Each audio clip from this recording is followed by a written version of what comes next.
In this video I'm going to show you how to replace the ink cartridges of your HP Invoice 6055E printer. Now the first thing is to switch on the printer and open the ink cartridge chamber.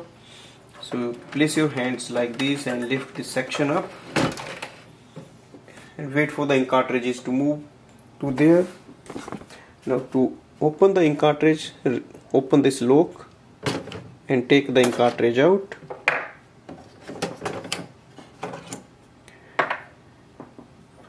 Take the new ink cartridge, place it here, simply slide it under lock and close it. Do it for the color and the black.